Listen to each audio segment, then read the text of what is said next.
അടിപൊളി ചിത്രം, social message കൊടുക്കുന്ന ചിത്രമാണ്. നല്ല പടം, സോഷ്യൽ മെസ്സേജ് ആയിട്ട് കൊടുക്കാൻ പറ്റുന്ന നല്ല പടമാണ്.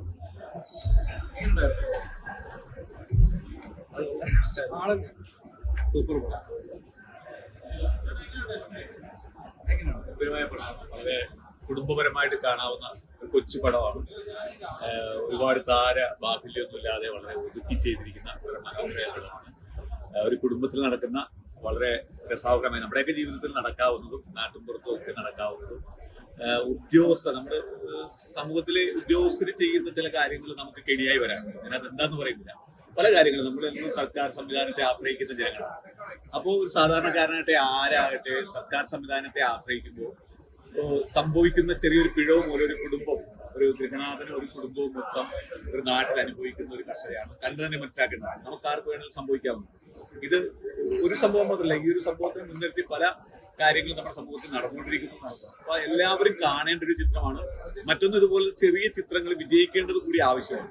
വലിയ കോടികൾ മുടക്കിയുള്ള സിനിമകൾക്ക് അതും വിജയിക്കണം. ഇതൊരു വലിയ ബിസിനസ്സും വ്യവസായവും ഒക്കെ ആയതുകൊണ്ട് വലിയ താരങ്ങളുള്ളതും കോടികൾ മുടക്കുന്ന സിനിമയും വിജയിക്കണം. അതിനൊപ്പം തന്നെ നമ്മുടെ ഈ കൊച്ചു താരങ്ങൾ അഭിനയിക്കുന്ന അതുപോലെ വലിയ ആർഭാടങ്ങളോ വലിയ സാമ്പത്തികമൊന്നും ഇല്ലാതെ അപ്കമിങ് ആയിട്ടുള്ള ആർട്ടിസ്റ്റുകളെ നായകന്മാരാക്കിക്കൊണ്ട് വരുന്ന ഈ സിനിമയും വിജയിപ്പിക്കേണ്ടത്. അത് കേരളം ഏറ്റെടുക്കേണ്ടതാണ്.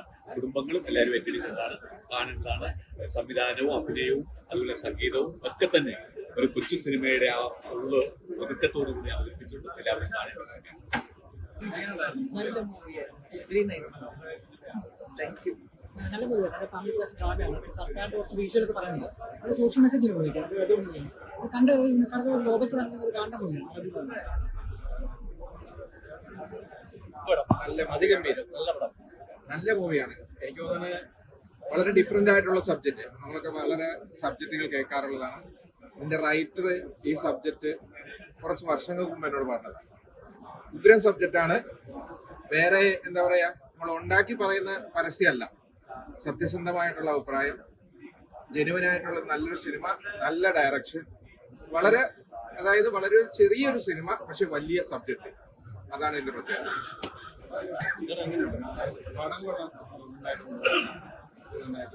ഇതിനാണ് ചെറുത്, രണ്ടാമത്തെ ചെറുത്.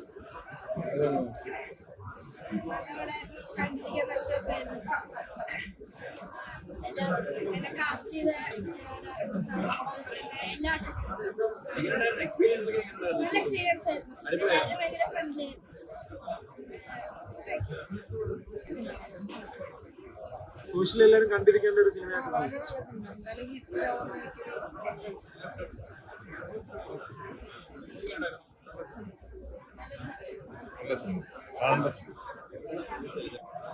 നല്ലായിരുന്നു. സൂപ്പർ പടമായിരുന്നു. ഫാമിലി ആയിട്ട് കാണാൻ പറ്റും. നന്നായിരുന്നു.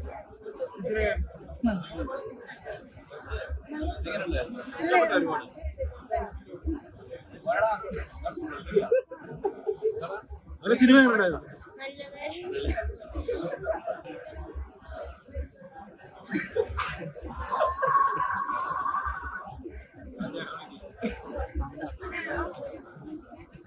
വളരെ വളരെ നല്ല ഒരു വെറും വാക്കല്ല, സത്യം. ഇതിൽ ഏതാ നല്ലതെന്ന് പറയാൻ പറ്റില്ല, എല്ലാം നല്ലതാണ്. ഇതിന് ഒരു ദുഃഖമുള്ളത് ഇത് പാവം ഇതില്ല. ഉണ്ടായിരുന്നെങ്കിൽ അയാളുടെ സന്തോഷമായിരുന്നു.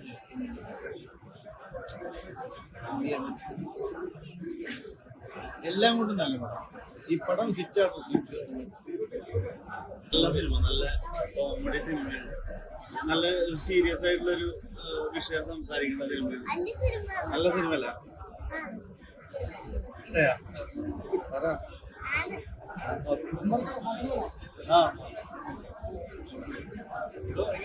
വളരെ ഇഷ്ടപ്പെട്ടു. ഇവിടെ ഭാഗം ഭയങ്കര സന്തോഷമുണ്ട്. നമ്മള് പ്രതീക്ഷയിലും വളരെ നല്ലൊരു ഔട്ട് കിട്ടിയിട്ടുണ്ട്. സന്തോഷമുണ്ട്. എല്ലാവരും സ്വീകരിക്കുക, എല്ലാവരും തിയേറ്ററിൽ തന്നെ പോയി കാണാം. റെലവൻ്റ് ആയിട്ടുള്ള സബ്ജക്റ്റ് സംസാരിക്കുന്ന മൂവിയാണ്. കോമഡിയും എല്ലാ എലമെന്റ്സും ഉണ്ട്. Thank you. ഷൂട്ടിംഗ് എങ്ങനെയായിരുന്നു? ഷൂട്ടിംഗ് വളരെ നല്ല എക്സ്പീരിയൻസ് ആയിരുന്നു. കാസർഗോഡ് ഉൾപ്രദേശത്തായിരുന്നു. നല്ല എക്സ്പീരിയൻസ് ആയിരുന്നു. നമ്മള് പ്രതീക്ഷയിലും വളരെ മനോഹരമായിട്ട് ഔട്ട് കിട്ടിയിട്ടുണ്ട്. ഒരുപാട് സന്തോഷം. വർക്ക് എന്നുള്ളൊരു ഇത് കിട്ടിയിട്ടുണ്ട്. So happy. താങ്ക് യു ആ അതെ അവിടെ ഇനിയിപ്പോ ബ്രേക്ക് വന്നു 10th-ലാണ് ഇനിയിപ്പോ കുറച്ച് വീഡിയോസ് റിലീസ് ആവാനുണ്ട് തന്നെ റിലീസ് ഉണ്ടാവും താങ്ക് യു സിനിമ എങ്ങനെയുണ്ട്? ഇത് എങ്ങനെയുണ്ടായിരുന്നു?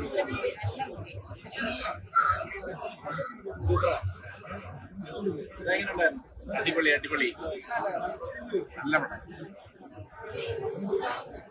എങ്ങനെയുണ്ടായിരുന്നു?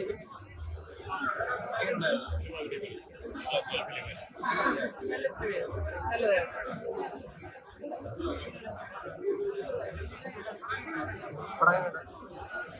എങ്ങനെയുണ്ടായിരുന്നു?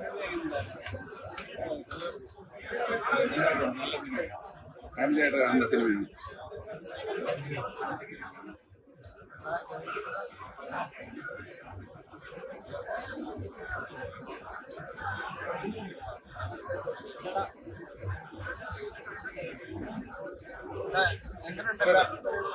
അതില്ലേ ആ എന്താണ് പറയേണ്ടതെന്ന് അറിയില്ല. കാരണം നമ്മളെല്ലാവരും ഒരു പ്രത്യേക മാനസികാവസ്ഥയിലൂടെ കടന്നു പോകും. കാരണം നമ്മളെ ഈ സിനിമ ഉണ്ടാക്കിയതിൻ്റെ സൃഷ്ടാവ് 2 ദിവസം മുന്നേ നമ്മൾ വിട്ടുക.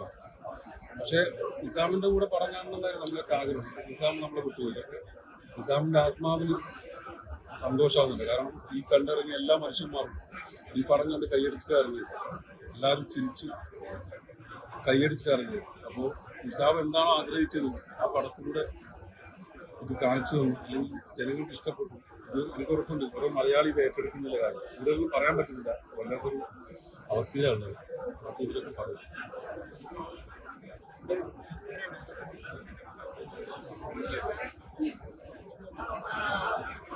ഞങ്ങള് ഹാപ്പിയാണെന്ന് ചോദിച്ചാൽ അറിഞ്ഞൂടാ.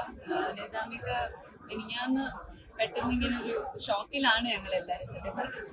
പിന്നെ നിസാമിക്കൊക്കെ ആഗ്രഹം ഞങ്ങൾ ഈ പടം ഇനിയും തള്ളാൻ പാടില്ല എന്നാണ്. അതുകൊണ്ട് തന്നെ റിലീസ് ചെയ്യാനും തീരുമാനിച്ചു. അപ്പൊ എന്തായാലും ആ ഒരു ഓർമ്മയിൽ തന്നെയാണ് ഞങ്ങൾ സിനിമ കണ്ടത്. ഓഡിയൻസ് കൈയടിച്ചു സിനിമ കഴിഞ്ഞപ്പോൾ. അപ്പോൾ അതിൻ്റെ ഒരു സന്തോഷമുണ്ട്. എന്തായാലും എല്ലാവരും കണ്ട് അറിയിക്കും എങ്ങനെയുണ്ട്. Thank you.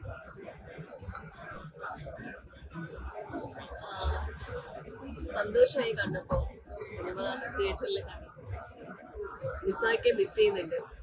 നിസായ്ക്ക് കൂടെ ഉണ്ടാവേണ്ടതാണ്. പക്ഷെ പുള്ളി ഉണ്ട് നമ്മുടെ ഒപ്പം, അത് ഫീൽ ചെയ്തു. വേറൊന്നും പറയാനില്ല. കാണുക, വളരെ നെഗറ്റീവായിട്ടൊന്നും സംസാരിക്കാനില്ല. സന്തോഷത്തോടെ കാണുക. എസ്പെഷ്യലി സെക്കൻഡ് ഹാഫ് നിങ്ങൾ ഭയങ്കരമായിട്ട് ഇതിലോട്ട് പുള്ളി താങ്ക്സ് എല്ലാം, എല്ലാ സപ്പോർട്ടും താങ്ക്സ് എല്ലാം. പിന്നെ നമ്മുടെ ഇതിന് ഈ സിനിമയ്ക്ക് വേണ്ടി വർക്ക് ചെയ്ത എല്ലാ ടീമിനും വളരെ വളരെ വലിയൊരു നന്ദി. ഓക്കെ.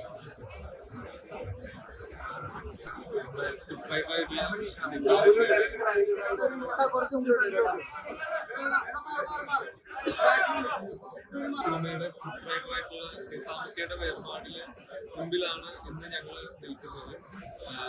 വളരെ കുറച്ച് ദിവസങ്ങളായിട്ടുണ്ട്. അപ്പോൾ ഞങ്ങളുടെ കൂടെ ശരിക്കും നിസാമിക്ക ഈ സിനിമ കാണാനായിട്ട് കൂടെ ഉണ്ടാവേണ്ടതായിരുന്നു. അദ്ദേഹം ഇല്ലാതെ കൊണ്ടാണ് ഞങ്ങൾ ഈ സിനിമ ഇവിടെ കാണാനെത്തിരിക്കുന്നത്. അതുപോലെ ഒരുപാട് പ്രതിസന്ധികൾ, നിങ്ങളിപ്പോൾ എല്ലാവരും കേട്ടിട്ടുണ്ടാവും സിനിമയുടെ പേരും പ്രശ്നങ്ങളും. അതുപോലെ ഒരുപാട് പ്രതിസന്ധികളിലൂടെ കടന്നിട്ടാണ് ഈ സിനിമ ഇവിടെ എത്തിയത്. ഈ സിനിമ കണ്ടിട്ട് ഇപ്പോൾ ഇനി എല്ലാവരും അഭിപ്രായം പറയുക. ഇനി ഇത് പ്രേക്ഷകർ കാണണം, പ്രേക്ഷകരിലേക്ക് എത്തണം എന്നാണ് ഈ സിനിമ, പ്രേക്ഷകരിലേക്ക് എത്തണം എന്നാണ് ആഗ്രഹിക്കുന്നത്. എല്ലാവരും സിനിമ കാണുക, അഭിപ്രായം പറയുക.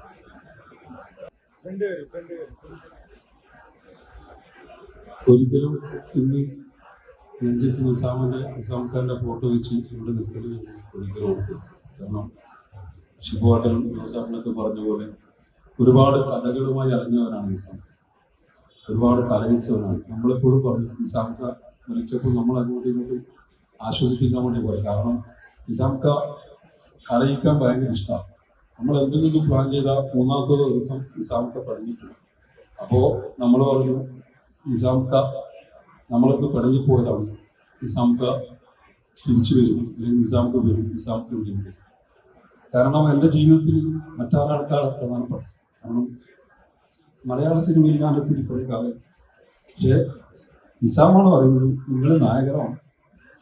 ഈ സ്ഥലത്തേക്ക് സംസാരിക്കേണ്ടത് എനിക്കറിയില്ല. അങ്ങനെ നിസാമിന് വേണമെങ്കിൽ ഈ സിനിമ ഒരു സൂപ്പർ സ്റ്റാറുകളെ കൊണ്ട് ചെയ്യിപ്പിക്കുക. ശിവോട്ടം പറഞ്ഞതുപോലെ ഇതൊരു പാൻ ഇന്ത്യൻ സബ്ജക്റ്റാണ്. ഏത് സൂപ്പർ സ്റ്റാർ നിസാമിക്ക് ഡേറ്റ് കൊടുക്കും. കാരണം അത്രയും നല്ല സബ്ജക്റ്റ് നമ്മളെല്ലാവരും കണ്ടതാണ്. അത് എന്നെ വെച്ച് ചെയ്യുമ്പോൾ നിസാമിന്റെ മനുഷ്യ സ്നേഹം, ആ സ്നേഹത്തിലാണ് ഈ സിനിമ ഉടലെടുക്കുന്നത്. പിന്നീട് നിസാമിന്റെ കഥകൾ ഈ ഇൻഡസ്ട്രിയിൽ ഒരുപാട് ആൾക്കാർക്ക് അറിയാം. ഇപ്പൊ എനിക്ക് നിൽക്കുന്ന സാമി സാറാണെങ്കിലും ഷിബുവാണെങ്കിലും ഇവർ ജോസേട്ടനൊക്കെ നിസാമിന്റെ കഥ കേൾക്കാം. നിസാമിന്റെ ഓരോ കഥകളും നമ്മൾ അതിശയിപ്പിക്കുക. അടുത്ത എന്നോട് പറഞ്ഞു, നിങ്ങളെ വെച്ചിട്ട് ഞാനൊരു വേറൊരു പടം പ്ലാൻ ചെയ്യുന്നില്ല. അങ്ങനെ നമ്മൾ ഒരു ദിവസം സബ്ജക്റ്റ് പറഞ്ഞു പോയി. ഈ പറഞ്ഞ പോലെ നിസാം ഒരിക്കലും ഞാൻ ഉള്ളിടത്തോളം കാലം, ഇപ്പോൾ രാവിലെ നിസാം ഖാന്റെ മോൻ വിളിച്ചിട്ട് പറഞ്ഞു, പാപ്പ പറഞ്ഞിരുന്നു ഇന്നെന്തായാലും സിനിമക്ക് പോകണമെന്ന് പറഞ്ഞു. അപ്പോൾ അവരിന്ന് സിനിമ കാണാൻ പോവാം. അങ്ങനെ നിസാം ഖാന്റെ ആഗ്രഹം നമ്മൾ ഉള്ളിടത്തോളം കാലം നമ്മൾ ആ കുടുംബത്തോടൊപ്പം ആ മോനോടൊപ്പം ഉണ്ടാവും. കൂടുതലൊന്നും പറയാൻ പറ്റില്ല. പ്രത്യേകതരം ജീവിതത്തിൽ ഇതുവരെ അനുഭവിക്കാത്ത മാനസികാവസ്ഥയിലൂടെയാണ് കടന്നു പോകുന്നത്.